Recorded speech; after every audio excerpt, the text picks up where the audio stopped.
Hi, thanks. Welcome, everyone. So this is a very interesting panel because we have, all our speakers are from a different, space in the ecosystem. And Akash, I would want to start with you, and that too because you work, with the producers directly. So would want to first, if you can tell us about the work you do with, the GI tag products and how your experience has been. Right. So I work with tribal farmers in a region called Dantewada, based in south of Chhattisgarh. And this region, in fact, is actually known as a source of origin of a family of rice varieties called Aus varieties. So Aus, yeah, AUS. So short duration, upland kind of rice varieties actually originated in the south of Chhattisgarh and south of Odisha, Bastar region and Malkangiri and Koraput region of Odisha. And what we've been trying to do is, while these communities, the tribal communities of our area, have been growing these heirloom varieties of rice and millets and pulses for a very long period of time, their value was not recognized, right? So, for example, there is a variety called as Lokti Machi, named after a specific fly because of the appearance of a paddy grain. That variety has a very unique aroma. So, while the world now knows basmati, there are many such traditional aromatic rice varieties. But this particular variety is also rich in zinc, iron, manganese, and magnesium, right? So it not only has aroma, but also has unique nutritional characters. Similarly, there is a variety called as Gudma, which has very good medicinal, anti-cancer, anti-inflammation properties. The variety has been used by traditional healers for a very long period of time. And then recently, a university from Chhattisgarh and BARC found out those scientific, in their scientific studies, that these characters actually are there and verified by the scientific community. So what we've been trying to do is, how do we bring about such unique varieties and crops and pulses and millets being grown by the community, connect them to the external markets so that the farmers continue growing them and conserve them. Yeah. Okay. And so before I move on to the other speakers, just are these also products GI tagged? We are under the process. So Lokti Machi, there is a variety called Chikma. So Chikma is a 45 to 50 days duration crop, has the enriched protein content compared to normal millets. So there are products like these. We are under the process. We have filed applications for GI registration for these products. And, we are trying to derive value for them. Okay, yeah, thanks. Ambuj, usually we hear, all of us have heard about stories of struggling artisans and how we should buy because we want to support them, right? So can you talk a bit about, your work at Taneira, because it seems to be very purpose-led, because you're working directly with them to offer them livelihoods. So, please do tell us about this work that you're doing to support them and also contemporarize those products for urban audience. Yeah. Thank you, Sonal, and thank you for having me. I think it's a great platform for promoting GI products, and we heard some amazing and such passionate, appeal by Amitabhji. So I think there's a lot of work to do. I'll just talk about Taneira. So Taneira is the youngest brand from Titan Company, and it's in the women's ethnic wear space. And Taneira, through its over 80 stores and online, offers design differentiated saris and other ready-to-wear products which are made from pure and natural fibers and are sourced from over 100 weaving clusters of the country. We celebrate and we aim to preserve the rich and diverse textile crafts of the country, the craftsmanship and the creative genius of our weavers. At Taneira, we try to bring the best of India under one roof.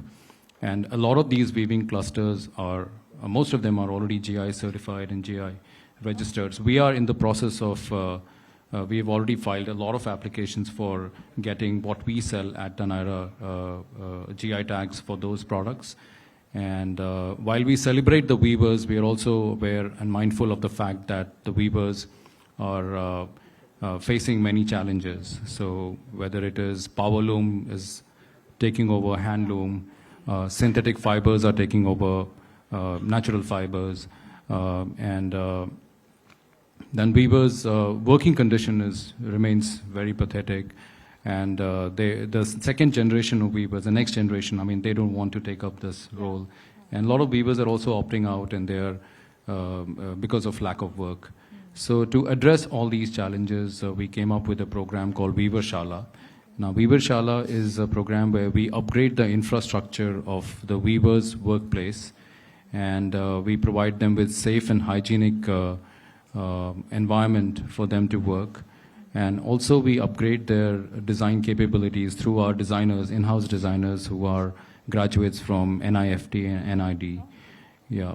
So, and when we do this, we have 18 such centers across the country, and where we are also, by doing this, what we have also found that a lot of women are now participating in this activity, and so a lot of women are getting into weaving because they find a very safe and hygienic workplace, and they are also contributing to the cause. So we are very proud of this initiative that we have taken, and we are soon we will have a lot of GI products, GI tagged products selling out of our stores.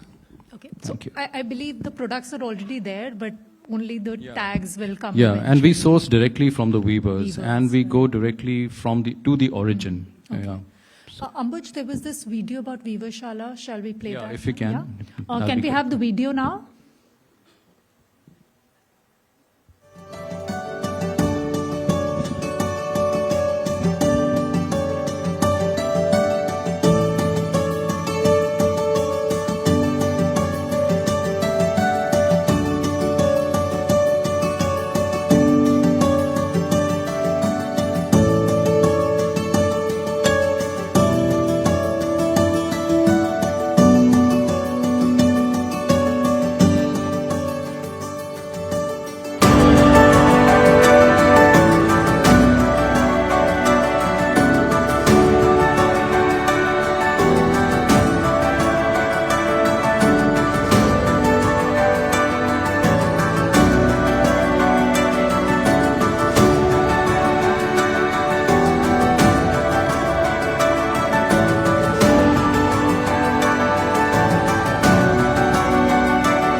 So thanks, Ambuj, for the video. Actually, the video spoke. I mean, we actually saw what you were saying. So, Anuj, moving on to you. ITC, one of the largest FMCG majors in the country, yet you are also working with GI tagged products, right? And considering like mostly all the big companies usually want volumes and scale.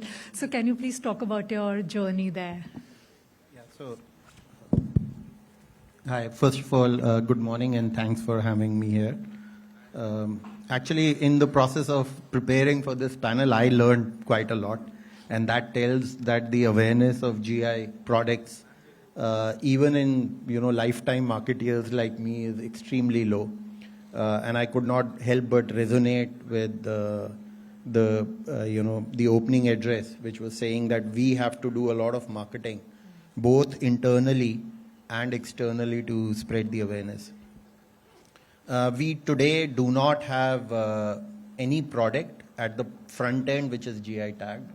We do a lot of work from source traceability, as was being talked about, and we are working one of our major brands variants to get the GI tag certification.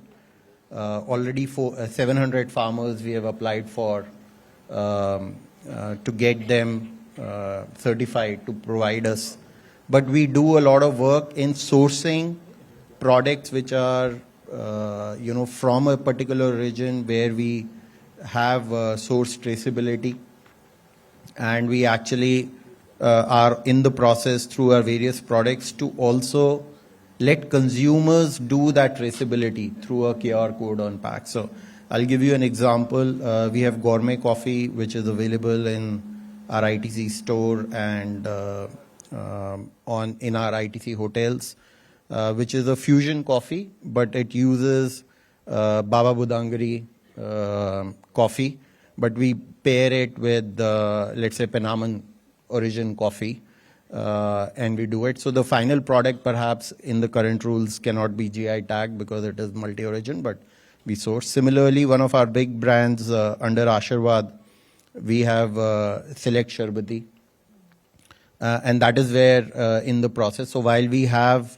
till farm level traceability already, and in huge volumes, right? So it's almost 30,000 tons of wheat till farm level from those 4 districts we source, and those are the farmers through our FPOs we are trying to get enrolled and certified on that. So we do that. I do think there is opportunity at small scale, but there are big commodities. We talked about Darjeeling tea, we talked about certain varieties of rice, we talked about wheat, where you can actually build a premium end.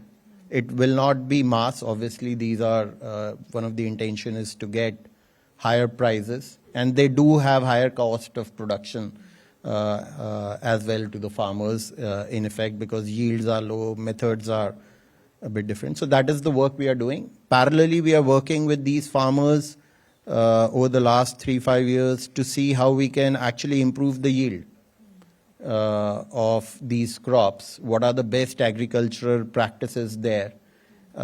And we are also through the FPO facilitating these certifications. That is a cumbersome process, but that's the work ITC is doing. Okay, great. Nitin, iTokri, as the marketplace for crafts, you work with several thousands of artisans which work with, again, have GI tag products. So, actually, I'm going to not ask you about how you work with it because, a lot of it has already been said. But what I would want you to elaborate now in the interest of time is, you have now GI tag arts and crafts in your platform. Vis-a-vis, there are ones which don't have. So how has the performance, or do you think the performance of GI tag products is better, the awareness is better, or for the normal Indian audience today or even internationally, they just view it as a handicraft and a handloom portal? See, thank you so much for having me here.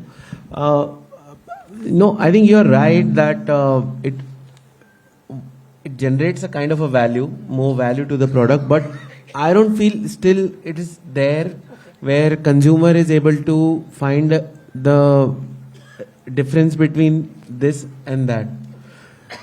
I think that is coming from where, because it's अभी वो उतना adapt नहीं हुआ है, मतलब उतना जो producer है या कंज्यूमर है वो उस माइंडसेट में वो अवेयरनेस अभी इतनी नहीं है कि ये क्या वैल्यू लेकर के आ रहा है ये tag. So that's what I think is the thing which should be worked upon. What Amitabh ji also told, कि ये एक ब्रांड इशू है कि कैसे हम इस पूरे सेटअप को, ये जीआई के पूरी बात को कैसे एक कंज्यूमर के माइंड में एज अ ब्रांड उसको एस्टेब्लिश करें कि ये क्या वैल्यू, जब ये टैग लग जाएगा, ये टैग है इस प्रोडक्ट में, तो क्या वैल्यू ये एडिशनली लेके आ रहा है.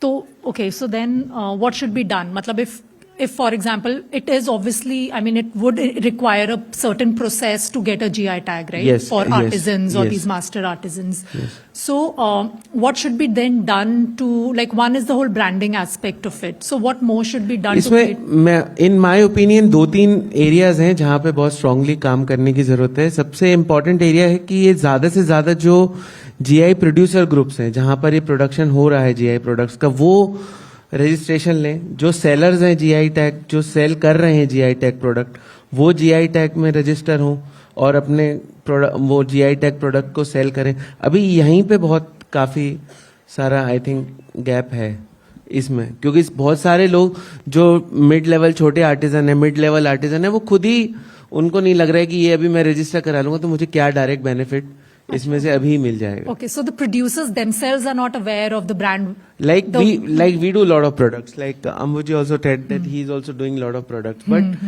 he knows that, and a lot of producers are not interested कि हम ये करा ले रजिस्टर्ड, हमको इसमें से क्या अभी ऐसा डायरेक्ट बेनिफिट मिल जाएगा. So there needs a lot of awareness. Okay. And from the consumer point of view also, this is the producer, and from the consumer point of view also, similar kind of awareness drives, campaigns, brand building from the policymakers perspective, from how you hold things together, how you make it such a thing that it becomes an India thing. Okay, right. क्योंकि ये gold है, ये gold mine है जो हमारे पास है, और बाकी दुनिया के सारे देश इसको चेस कर रहे हैं because they have lost it. Correct. We still have it. Yeah. And the process of deterioration has slowed down in last 4-5 years. You think so? I think so, because there's a lot more awareness, especially after COVID, to find the sustainability narrative products with that kind of a narrative product, with have that inheritance in their production cycles, who encourage sustainable practices.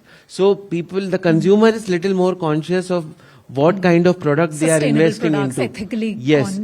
products. So there is a lot of consciousness from the consumer mindset. also, okay. But how to bridge That gap. this gap, and how to figure out कि ये है वो product जो आप ढूंढ रहे हो, और कैसे ये एक जेन्युइन प्रोडक्ट है, कैसे वो ये जीआई टैगिंग सिस्टम इसको एक इनहांस्ड वैल्यू लेकर के आ रहा है, ओरिजिनल और फेक को कैसे डिफरेंशिएट कर रहा है. ये एक लार्जर आई थिंक एक कन्वर्सेशन है जो सब तरफ से आनी चाहिए, तब ये हम इसका एक्चुअल फायदा ले पाएंगे. Hold that thought, Nitin. I'm gonna Akash, you have this brand called Adim, and you also have a cafe in Dhantewada.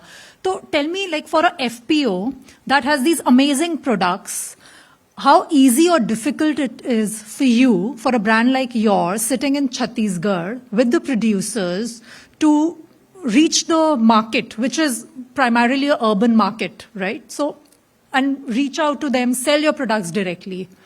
Please share your insights. It is definitely challenging. I mean, while we have been able to really create identity for many of the varieties and products that the farmers used to grow, people would not know about them before. But now even markets as far as Pune, Mumbai, or even Rajasthan or Delhi, people have started recognizing these unique varieties and demanding, these products. So this is something we've been able to do, but it poses unique challenges because FPOs or groups working with the farmers and artisans are based essentially into remote areas, and for them to reach out to urban consumers which are far away, communicate with them, because a lot of it is about communication, building an identity of the produce. There is a storytelling involved. You need to have a direct connect with the consumers, and that poses unique challenges for entities like us. And that is why I think there has to be 2-3 things done, right? So one is, when we consider end beneficiaries of this entire campaign as consumer producers or artisans, there has to be institutional setup, robust institutional setup built up on top of them, which I believe FPOs or cooperatives are the unique entities to be able to do something like that, right? So we need to invest on them to be able to do GI, Who do you think should invest? I think it is about the ecosystem. I wouldn't just say the government only. One has to consider from the ecosystem point of view. Okay, Government like a is part ITC of and a it, Panera is already corporates working are part with- of it, individual consumers are part of it, right? So that is one aspect. Second aspect is who is going to work with FPOs, right? So Amitabh Kanji talked about NID students going about and investing their time on designing brand packaging, right? We need good quality human resource to work, go to the heartlands of India and work with entities like these. And third is, I wanted to specifically speak about corporates, startups, unique initiatives which are in the nearer to the consumers in value chain, being more experimental and trying to figure out niche markets for products like this and investing money there. I So can think, share. yeah. So after speaking to you yesterday, I tried to do a bit of Google search for Gurma rice. All I found was some journal papers on ResearchGate. I did not find it anywhere. So if I want to buy it in Delhi, like through online platforms or whatever, I've only got journal papers. So moving on. So Ambuj, like as you work with viewers, can you talk a bit more about your initiatives? Because, like for a business, the market is key. So how are you now ensuring that, like the market expands and also the new generation, the Gen Z, the Gen X or the baby boomers, they all are attracted to crafts and, are still, they buy those products.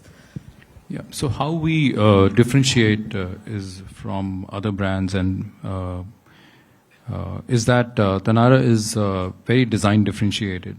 So as I was talking about earlier, we have some of the best designers from who have graduated from NIFT and NID. And they are designing the saris, and they're working very closely with the weavers and co-creating these designs, which are very appealing to the younger generation of today. So and we stand for women who are rooted yet progressive, and that's what the brand also stands for. So in order to appeal to the younger generation, we are going. We have to be where they are. So they are mostly on social media, and that's where we are. So they're also buying online. So we also have our brand website, and they are listening not to their mothers and the elders in the family, but they're listening to the influencers. So we are also engaging with the relevant influencers, and they are driving that desire to own a Taneira sari or a Taneira product. So. And also, with respect to product, we've done a lot of innovation, and draping a sari is still quite a thing for the younger women. And how we are introducing the sari to them is that we have a ready-to-drape sari, or a just-a-minute sari where you can just drape it within a minute. So that's just to introduce saris to the younger women, and once they find it appealing, I'm sure they do, and then they get hooked on to wearing saris, if not for every day, but at least for the important occasions in their lives, and also for important occasions at their workplace. So we have a very good range of everyday saris as well as workwear saris, and we are encouraging a lot of younger women who have entered workforce, they have started working to start wearing saris. So we are engaging workshops with a lot of companies and trying to make it easy for them to wear a sari. So we are trying to be all this and more. And one of the other things is, as Nitin also said, the consumers are becoming very aware, and they're very informed these days, and they're looking for products that are authentic and they're ethically sourced and sustainable and good for the environment. Yeah. And there's a bit of storytelling there, and that's also what we are trying to inform our customers that we are all that. We are sustainable. We stand for sustainability of the environment because we deal only with pure and natural fibers. We stand for sustainability of the craft because we are sourcing the products and the craft directly from the origin, where the weavers and artisans are, handcrafting them. And we are also sustainable. Stand for sustainability of the livelihoods of the weavers and artisans. So we are a very sustainable brand. So that's also something that we are trying to communicate to the people. And now with GI tag, once we have GI tag, that'll add another layer of trust for our consumers. Correct. Great. Thank you. Anuj, so in the interest of time, very quickly, usually you spoke about source and traceability, and ITC has done some very interesting work around it, and Mr. Kant also, mentioned this topic. So can you talk about the whole traceability issue, and what are you doing around it? And how does it also help create the brand value? Yeah. So, first of all, I think you need a grassroots organization to ensure that you have traceability. I think a lot of initiatives, at least in agriculture products with FPO, that is helping. But it's a bit cumbersome because you have to do farmer level registration on this. I think if government enables FPO to register for GI rather than individual farmers, it will ease up. So that's the work. And then at front end, brands have to provide that traceability. Now there's a lot of technology where consumers can see how to do traceability. Okay. Thank you. Great. Thanks, Anuj. So Nitin, last question. I see the time's up. So, you mentioned about getting a GI tag is not enough, right? So what are the 2 or 3 things that should be done to improve the GI ecosystem? So this is the last question, which I'm just going to now ask every one of you. I'll just break it down to 2-3 things. Yeah. One is that, see, there's a lot of investment money coming from private players like Taneria, we also as a business are investing, and their ITs is also. You see a lot of private money coming, a lot of government money coming, a lot of CSR funds coming into the system to get this hands on the craft production. So, but this money is getting invested mostly into 2 directions. One is the production, where you invest directly into the producer. Second is getting invested into building entrepreneurs and marketing initiatives. But there is no money getting invested into building a consumer. Okay. Which I think is one of the biggest key areas, because then what is happening is everyone is selling into the same market. Because there's very limited consumer set which is buying, which is learned, which is getting circulated within the same ecosystem. Those products and those entrepreneurs are selling to the same people. So where are the new people?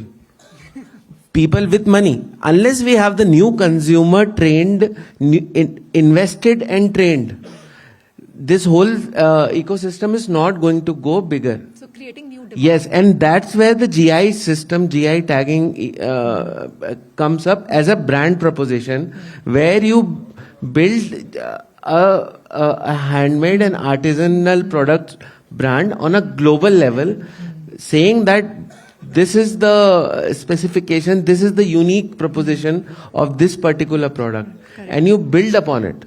So that gets the new consumer into the foyer. And then the other initiatives where the production and the market build-up, creating entrepreneurs, all of this is going to actually be sustainable. Actually, if demand is there, everything gets Yep. started eventually, Yes. right? Yes. Yeah, okay. So Anuj. I'll just add, see, we don't have to reinvent this wheel, right? Last 2 years, there was Mission Millets done by Government of India. Mission Everybody here knows, right? So we need to actually, along with the government, create a platform, right? Now GI, there is a real meaning of GI, but can it be greatness of India, right? And can you create a platform like that and market it? And that then fuels the consumer demand, the ecosystem. The way millet have grown up, I mean, it's... So I'm saying government has done it along with industry, small players, everybody participated in it. We need an initiative like that. And I think this will get a lot more fuel already, and then we go to stage 2 after that. Yeah, that's a fantastic example because now a lot of times you see millets are out of stock on e-commerce platforms. So because the demand has increased so much. So Ambuj, over to Quickly, you. one is certainly a great marketing initiative like Incredible India is required for driving GI, adoption of GI. Also, making the customers aware why they should buy GI products. And also, enforcement is very critical. And finally, packaging, which Amitabh ji talked about so much. So I think these are the things that is really required. And all the brands should also, pitch in and do their part in driving GI. Is also, I believe, the responsibility on the brands to do that. Thank you. Yeah. Because we are talking about market linkage and consumers, I'll talk about the producers and other end of the production. I think one thing that needs to be ensured, even though Amitabh ji spoke about the process being very robust and strict, I think we also need to ensure that the genuine producers are also not left out from the process, genuine reproducing regions as well. Whereas let's say if I talk about only Dantewada and the same thing is being grown in adjacent district, I need to ensure that the genuine regions are not left out. Okay. That is one thing. Second thing is maintaining quality. Especially in case of agricultural products, it is quite tricky because a lot of other external ecosystem factors play a role in impacting the quality of the produce. Right from the seed, right from the external environment, right from the government policies. So we need to also have a view of how do we ensure the quality parameters of GI certified products and also declare regions, heritage regions where the government policies are also little bit tailor-made and different. So that is something that needs to be ensured to encourage GI production. So very interesting. So branding, marketing, creating new markets, and also working with ensuring the quality of GI products remains sacrosanct. So thanks a lot for this wonderful session.